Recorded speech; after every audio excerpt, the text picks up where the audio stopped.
So the method here, SIFT, SIFT, the acronym stands for Space, Insight, Focus, and Twist. And so creating space is the first piece, which is you have to make time and physical space in order to have new ideas and to think in a different way. Insight is you have to be thoughtful. You have to start thinking about what you see to find the insight behind it. So you're not just observing stuff. You're trying to identify what's the core insight from that I can take away from this. Then it's about focus. So what do I pay attention to? And most importantly, what do I not pay attention to? How do I avoid distraction? And the T for twist is kind of putting all the pieces together. It says, okay, if I'm creating this space and I'm finding these insights and I'm focusing my attention, what do I do with that next? Like, what is the twist of the action that I can take or the insight that I can share in a different way to be more non-obvious? So that's where the pieces start to come together. Brilliant articulation.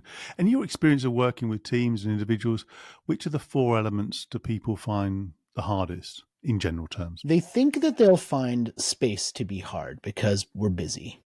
But when you give them certain techniques and you show them how simple they are to do, then they kind of get that. They get past that.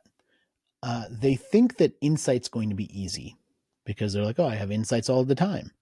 And then when they share an insight, you're like, actually, that's just an observation. Like, what does it mean? Yes. You have to be thoughtful. Then they struggle a little bit more because then they're like, oh, wait, now I have to think about this. Like I have to expend some mental energy to do it. So that becomes a little tough. Focus, people sort of come to quite quickly. What they worry about generally when I've done these workshops around this method is, am I focusing on the right thing? How do I know what the right thing is? So they can kind of mentally panic themselves. And twist is where I think people really apply their own creative talents to it. And some people are better at that than others. Yes.